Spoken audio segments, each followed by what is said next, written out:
Welcome to another week of the Specialist Finance Show. This week we're going to focus in on the things that people don't understand when they're talking to a banker, the jargon, the terms, terminology that they might use, and try and give a bit more explanation around some of those pieces so that you're better informed when you're actually having conversations about them. The first one we're going to touch on today is cost of completion. Rod? Yeah, thanks Andrew. So cost to complete is a phrase you'll hear a lot when you're looking at development transactions. Really, this is a figure that will cover the cost to finish the development. Now, it's an important concept because lenders will always want to retain the cost to complete figure in their facility. So at the start, if it's a $10 million build, there'll be $10 million in the pot. Once you've spent $1 million on site, there's $9 million left to complete. They'll still have $9 million left in the pot. So on transactions that go to plan, that's quite straightforward. But if there are cost overruns, if there are issues, that cost to complete figure becomes quite important because lenders will never want to be in a situation where they've got less in their facility than it would take to finish the development.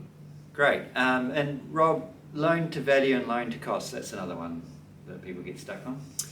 Yes, I get that quite a lot, especially when people are new to development lending, because for most mortgages, commercial mortgages, it's LVR, loan to value ratio, and that's how much are you going to borrow versus how much the property is worth.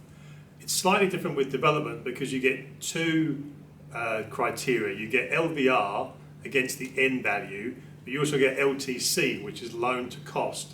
So most lenders, when they look at a development scheme, will have two figures. It'll be the maximum of a loan to cost ratio or a loan to value ratio on the back end. So that's something that is sometimes new for novice developers. So let's give you an example.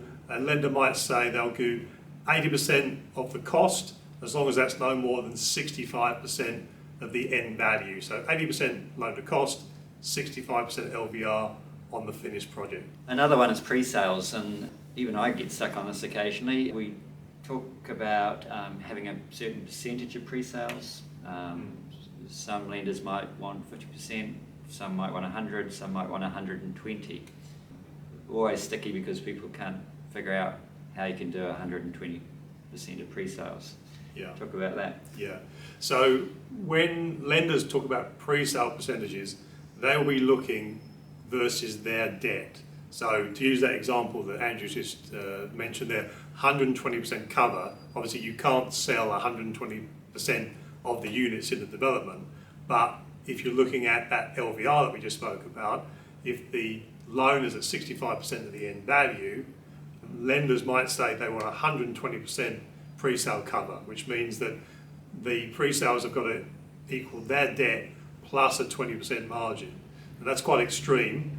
Most of the banks in New Zealand work on at least 100% cover. Some of the non-banks might look at 50%, 30%, sometimes zero, rarely zero, but it really depends on the circumstances. But when you hear that as a condition of a loan, it's the percentage of pre-sales as a dollar figure versus the maximum loan. So that's what they're working on there.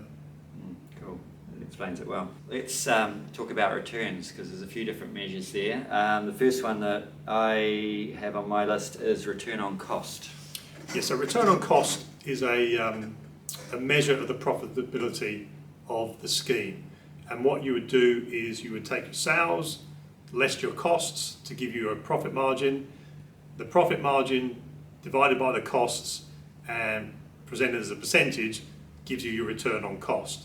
So on most schemes, if you're looking at return on cost before interest is allowed, you probably want to see 25, 30, 35%, ideally.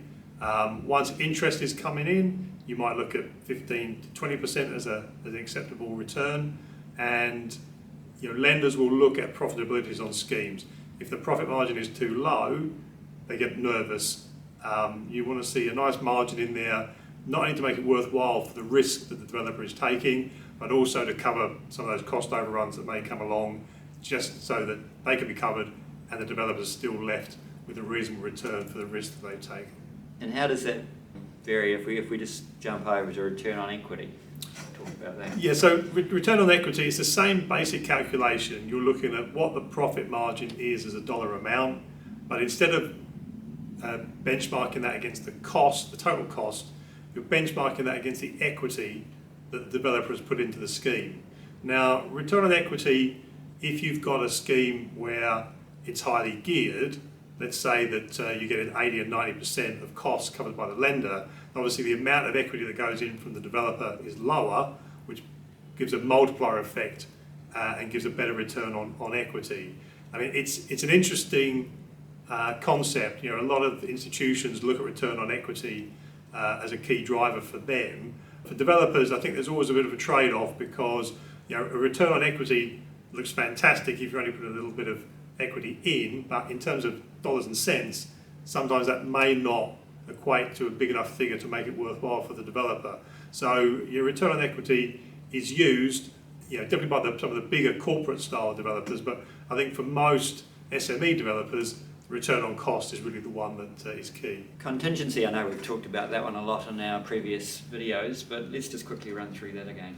Yeah, contingency is normally referred to in percentages, 5% contingency, 10% contingency. So really what they're talking about there is what are your costs, and let's set aside a margin, 5%, 10%, as we said in this current market, sometimes even as high as 20%. So that would be on a $10 million build, a 10% contingency would be $1 million set aside for any cost overruns. So contingency is, you'll hear it banded around as percentage, but it's a percentage of the costs of the scheme. There's a bunch of little acronyms and bits and pieces. One that comes to mind is QS. What's a QS? Yeah, so QS, that stands for Quantity Surveyor. Sometimes you hear the phrase MS, which is Monitoring Surveyor. And really the Quantity Surveyors are there for the lender to analyse the build costs when they review the scheme initially, to say the developer or the builder has put forward these figures. The QS will check those against market rates. They'll look through the materials, the specs, and come back to the lender and say, this build cost looks realistic, or we think this build cost is a bit light and you might need to build in more contingency. Once the scheme's underway, it'll be the quantity surveyor who goes out to monitor the cost to complete progress. So again, the earlier example I used, $10 million build, $1 million has been spent. It'll be the QS that goes out and inspects the site and makes sure that what they see on site equates to the $1 million that's been spent. Then they report back to the lender and say, yes, $1 million has been spent, your cost to complete is now $9 million, you're free to make that progress payment of $1 million. So that's probably enough of those for this week. If you've got a question that, or an acronym or a subject area that you would like to learn a bit more about, feel free to PM Rob on his LinkedIn. Yeah. Okay. Talk to you next week. Cheers. Bye-bye. Thanks.